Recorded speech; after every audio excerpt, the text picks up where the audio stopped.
Hola, què tal? Benvinguts a una nova edició de l'Engine Podcast. Avui parlem d'intel·ligència artificial.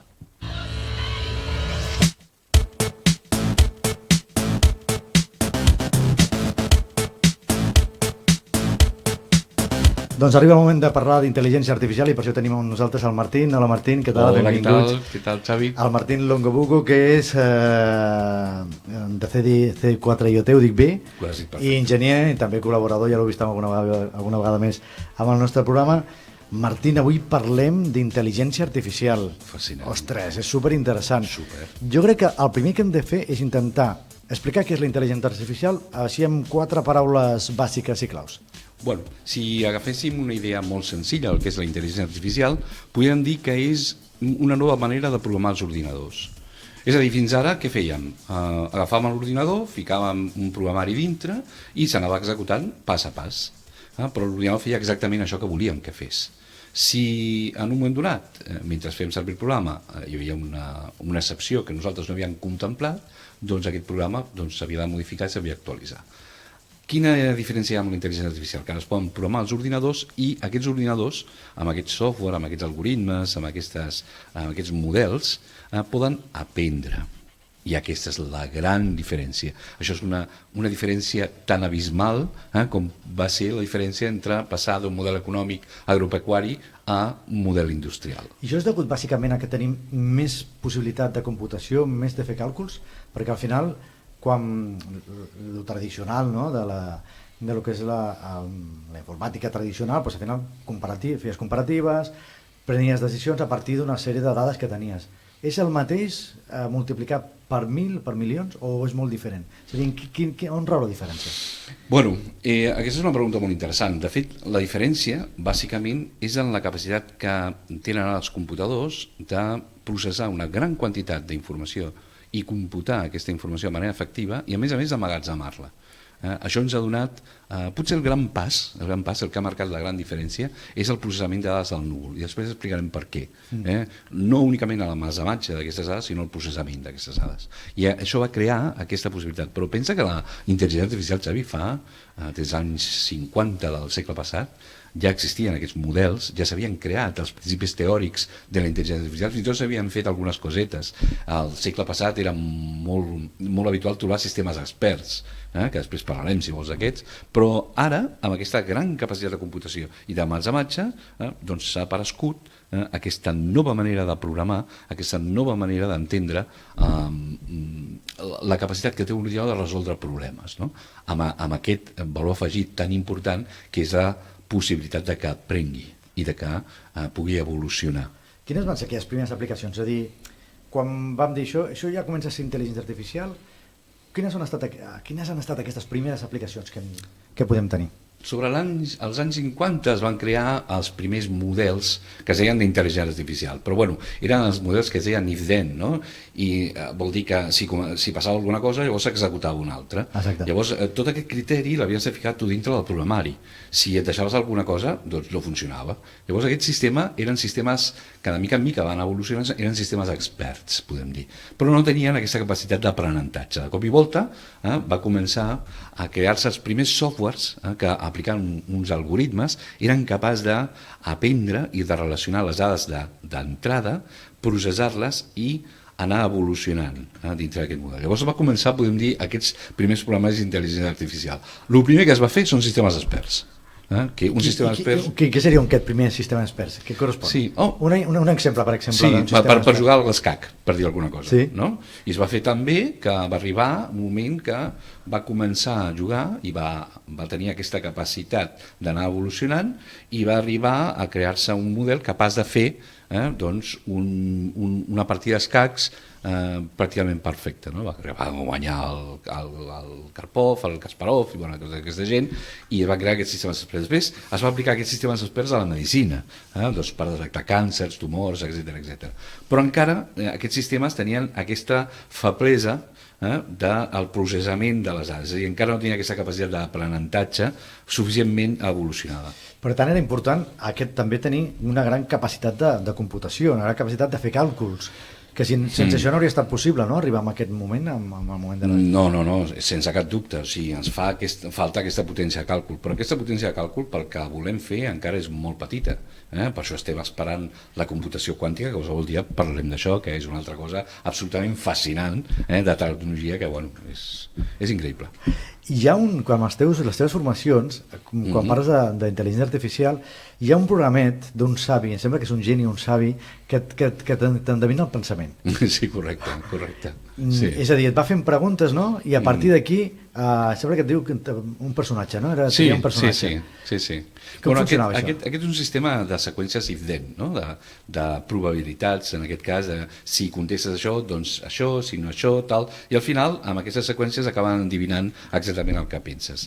Però la capacitat d'aprenentatge va més enllà, és a dir, i això és una cosa que és interessant, perquè és precisament la diferència que hi ha entre el programari clàssic, o la manera de programar tota la vida, i aquesta nova manera de programar, que són la creació de models d'intel·ligència artificial. Això ha significat un canvi pel que fa a la gent que es dedica a la programació? És a dir, el punt de vista a l'hora de programar sistemes és molt diferent del que es feia fins fa pocs anys? Ho canvia tot. Potser una de les claus de tot això és la relació que s'estableix entre aquesta manera de fer les coses i el Big Data. Hem de parlar del Big Data perquè el Big Data, no, com es diu, aquesta altra revolució sense la qual la intel·ligència artificial no hagués arribat al punt on està arribant i no arribarà on vol arribar en un futur. Què és el Big Data? No? Perquè ens entenem. No? Llavors, si nosaltres treballem amb dades i aquestes dades arriba un moment que no ens hi cap al nostre ordinador, fins i tot no la podem processar a les nostres xarxes socials i ens fan falta núvols per poder-la processar, és quan tenim doncs, aquest sistema que es diu Big Data, no? aquest nou adveniment. I llavors què és el Big Data? Doncs és un lloc on tenim una gran quantitat de dades suficientment classificades i etiquetades per poder-les processar i extreure d'aquestes dades informació. Quan tenim informació podem prendre decisions. No podem... És a dir, va lligat la intel·ligència artificial amb el Big Data? Totalment. No es pot entendre una cosa sense l'altra. Sense cap dubte estan profundament lligades. De fet, gran part dels problemes, entre cometes, o dels desafiaments que té la intel·ligència artificial venen precisament de les dades. És a dir, de l'etiquetatge o dels sesgos, podem dir el bias, que es diuen en anglès de les dades, és a dir, si aquestes dades no estan degudament etiquetades o estan fetes, us posaré un exemple. Sempre, m'agraden els exemples, ja ho saps. Els exemples són genials. Mira, a l'MIT va haver una noia que s'estava a punt de fer el seu treball de doctorat i va tenir una idea brillant. Va dir, escolta'm, agafaré programes de reconeixement de cares, de reconeixement facial, i mirarem a veure com funcionen i quina qualitat tenen. Llavors aquesta noia era una noia que era de color, era una noia negra, es va ficar davant, millor dit, dels sistemes de reconeixement i el sistema de reconeixement que va provar no la reconeixien. Llavors no la reconeixien ni com a ésser humà. Llavors el tema és que ella, fins que no es posava fins i tot una mascareta blanca, no la va reconèixer com a un ésser humà. Directament no estava classificada ni com a dona, ni com a home, ni com a ésser humà.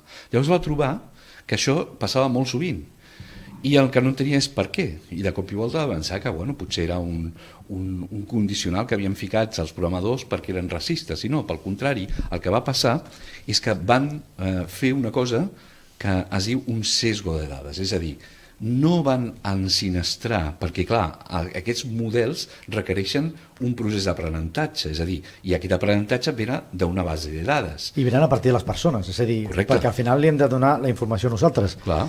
Per exemple, les dades les has de donar tu. Tu li has de dir que ell és una persona. Correcte, i tu li has de dir com és la cara d'una persona. Tu imagina't un nen, no? Un nen que entra i mai ha vist un gos. Llavors veu un gos i diu, doncs això és un gos. Llavors veu com es mou, veu diferents perspectives de gos i veu una altra cosa que s'hi sembla molt al gos. Però a vegades confon el gos amb el gat, perquè potser no sap el que és un gat. Tenen quatre potes, tots tenen quatre potes. Tenen quatre potes i és molt difícil. A vegades hi ha gossos que semblen molt gats i gats que semblen molts gossos. Correcte, sí. Llavors és un problema això. Llavors per això està el teu procés d'aprenentatge. I el que fa és agafar aquestes dades de l'entorn, i una vegada tens aquestes dades de l'entorn, doncs les processes perquè el teu model sigui capaç de generalitzar de manera més efectiva i poder distingir entre un gos i un gat. Doncs als ordinadors li passa el mateix. Tu, si no fiques cares de persones de color dintre d'una base de dades, el problema quin és? Que no sabrà mai com és una persona de color. I és el que va passar amb aquesta noia. Això és un sesgo. I han aparegut aquestes noves feines, no? Han aparegut aquestes noves feines que són gent que li han de dir a les màquines el que estan veient. Correcte. Amb això crec que hi havia una connexió molt directa amb el que seria la conducció automàtica, no? És a dir, tu li has de dir a una màquina que allò que està davant teu és una persona o és un cotxe, o és un cotxet de nen, no? Correcte. I al darrere tot el que implica tot això, no? És a dir, tota la part ètica que hi ha al darrere, no? Hi ha la part, diguem-ne, del sesgo fa que de cop i volta els programes que es dediquem a l'intel·ligència artificial tinguem necessitat de tenir una connexió amb d'altres professions que fins ara ens eren totalment alienes, no? Com potser un filòsof o un psicòleg, que són gent que coneix d'ètica o coneix de sistemes d'aprenentatge que ens poden ajudar a perfeccionar aquest sistema i sobretot a mantenir un cert nivell de consens a l'hora d'ensinistrar aquests models, perquè no pateixin aquests sesgos i aquests problemes que poden generar per una mancança, de vegades no intencionada, de vegades sí, de selecció. I llavors, la clau on és? En la confiança. És a dir, nosaltres, a mesura que fem servir aquests sistemes, confiarem més a mesura que aquests sistemes l'encertin més. Llavors, clar, per això els hem d'educar de manera correcta. Llavors és un desafiament total, a nivell absolutament global, i afectarà a totes les indústries. Llavors tinc una pregunta important, sí, és a dir, qui controla l'educació d'aquestes màquines? Bueno, perquè, clar, a nosaltres, diguem, els nostres fills, els pares controlem una mica l'educació, no? És a dir, qui li diu que està bé i que està malament? És a dir, estem en un punt, que comencem a estar en un punt d'aquests, no? Potser. Estem en aquest punt. De fet, la Comunitat Europea ja va crear en el seu moment el primer llibre blanc de la intel·ligència artificial, ja ha sortit un dictamen d'una comissió de la Comunitat Europea parlant precisament de quins són els límits de la intel·ligència artificial i què és el que s'hauria de fer o que haurien de fer els països de la Unió Europea per tal de garantir un nivell de qualitat en aquests models que estiguin d'acord a la manera que tenim nosaltres de pensar a Europa. És a dir, pensem que els conceptes de valor del que és bo o el que és dolent en l'anàlisi humà són relatius. Depèn, són valors culturals. És a dir, quan canviem de cultura, doncs, probablement això que per una cultura és bo, per l'altra és dolent. Llavors hem d'arribar a un consens. Si això ens està fent a tots els éssers humans, independentment d'on som, ens està projectant a una responsabilitat a l'hora de decidir com s'han d'educar aquests nous models. Sí, és un desafiament, però pensem que estem en un moment que és un moment molt inicial, que tot està molt verd i que encara està molt s'ha de fer molt, està molt, ja diguem-ne que tenim un desafiament molt important. Per posar un exemple, ara imagina't que jo agafo un robot i l'estic ensinistrant perquè agafi un got d'una taula i que el posi un altre. Llavors li canvio, li poso un sistema, un model d'intel·ligència artificial que vagi aprenent com agafar el got.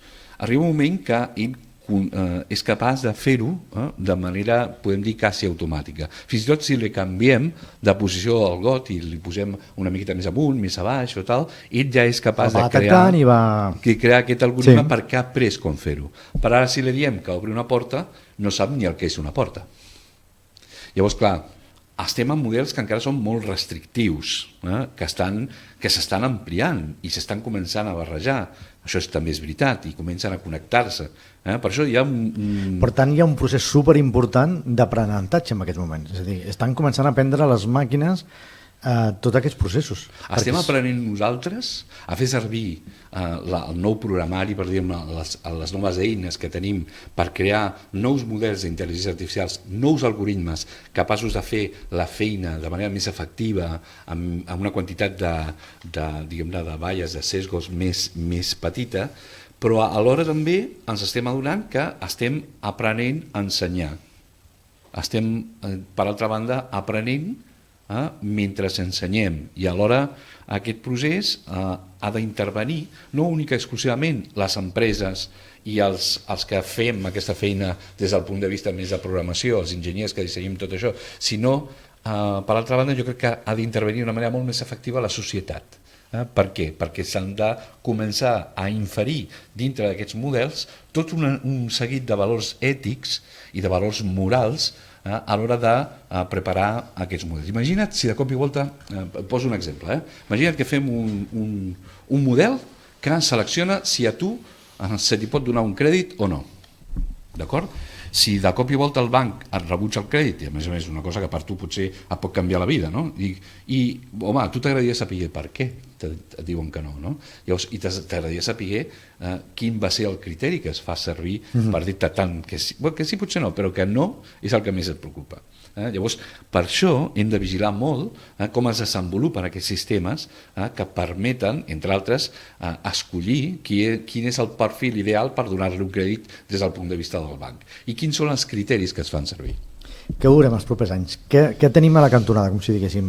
El cotxe autònom diuen que està a punt d'arribar, que gràcies a la connexió del 5G, que al final és la importància, no?, de tenir connexió per poder prendre aquestes decisions de forma ràpida, aquesta quantitat d'informació que li va arribant al cotxe, per exemple. Això és un punt que el veurem en poc temps. Què creus, bàsicament, que trobarem en aquests propers anys? Cada any genera més o menys l'equivalent a la quantitat d'informació que ha generat la humanitat els últims 2.000 anys. Cada any. És moltíssim. És una borrada. I ho estem guardant amb una despesa energètica important. Importantíssim. Cada vegada de manera més eficient, això és veritat, perquè hem après fins i tot com estalviar problemes del tipus de la dissipació energètica, és a dir, com refredar els ordinadors que fan d'emmagatzematge d'aquest núvol, no? Hi ha empreses com a Google que fins i tot han dissenyat sistemes que es fiquen sota l'aigua. Vol dir que tot el calor, la calor que generen aquests ordinadors es dissipa col·locant aquests ordinadors a uns 50-60 metres de profunditat on tenim una temperatura més, i ens estalviem tot el procés de refredat i l'energia que això pot arribar a costar, i fem servir diguem-ne l'ambient, no? O fins i tot en coves on tenim una temperatura. Hi hauria alguns ecologistes que tirien coses en contra. Sí, totalment, i segurament a la major part estaria d'acord amb ells, totalment. Però la tecnologia és un procés d'evolució, podríem dir, no lineal, sinó pel contrari, la tecnologia evoluciona exponencialment. La nostra capacitat d'entendre el que està passant és lineal, és molt més lenta. Hi ha un punt, si fiquéssim aquestes dues funcions, una funció que defineix la capacitat que tenim nosaltres d'entendre les coses i com està evolucionant la tecnologia, hi hauria un punt en què ja l'hem sobrepassat, és a dir, nosaltres no som capaços d'entendre el que ja està passant. Abans imaginàvem coses que la tecnologia encara no era capaç de fer, cotxes voladors, coses aquestes. Ara ens està passant al contrari, no som capaços d'imaginar el que la tecnologia està fent. Llavors, això requereix un esforç molt important per part de la societat per començar a entendre aquesta revolució. Estem ficats ara a l'era de la informació. Aquest cicle ha trigat 20 anys en començar, però ara ja ha començat. Alguna persona que ens pugui escoltar o veure a través del YouTube de l'Engine que volgués començar a treballar, sigui un estudiant, a començar a endinsar-se amb el món de la intel·ligència artificial, a part de coses que puguem fer pel Col·legi d'Enginyers i demés, per on hauria de començar? Quin seria el camp que hauríem de començar a treballar?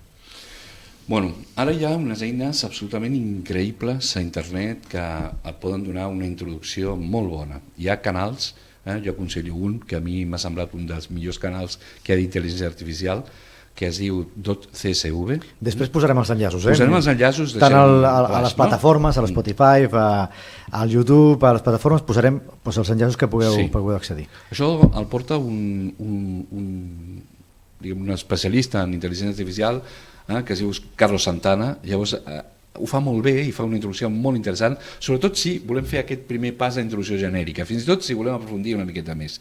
Després, aquells que hagin evolucionat una mica més, jo els aconsellaria un podcast. El podcast és una eina brutal, per això estem aquí, no? Perquè realment estem aquí inventant coses noves i fent coses noves que no havíem fet mai, coses que les fèiem habitualment a la ràdio. Ho estem fent en un lloc que no és una ràdio i en tenim moltes... És quasi una ràdio. Però ho fem de forma diferent.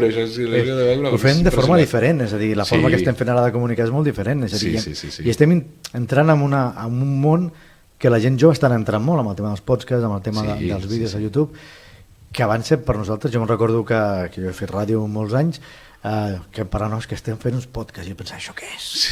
Això no ho escoltarà ningú. No. I la veritat és que les tendències estan canviant i el món està canviant, no?, amb tot això. I tant, i tant, i tant. I Spotify ara et permet escoltar podcasts, o sigui que realment és un tema interessant. Qualsevol eina que permeti apropar una miqueta més aquestes tecnologies a la gent en general és una eina absolutament fonamental. Aquell que vulgui començar la intel·ligència artificial ho pot fer per YouTube. Hi ha molta cosa penjada. Hi ha molta cosa, i molt bona, i molt bona. Si vols tenir una formació una miqueta més endreçada, llavors sí que cal fer un curs. Vale? Llavors, a YouTube el problema que tens és que de vegades no saps ben bé per on començar o comences a trobar informació redundant de vegades o no actualitzada en funció del perfil que hagis escollit, i de vegades si no coneixes bé l'entorn costa una miqueta, fins que no tens... Però hi ha moltíssima possibilitat d'entendre, sobretot per poder començar a ficar aquest gusanillo, saps? De començar a veure realment això és apassionant. És apassionant. Al Col·legi d'Enginyers, ja que aprofitem, farem un curs d'intel·ligència artificial al setembre del 2021. Dic l'any perquè, com això quedarà penjat Forever.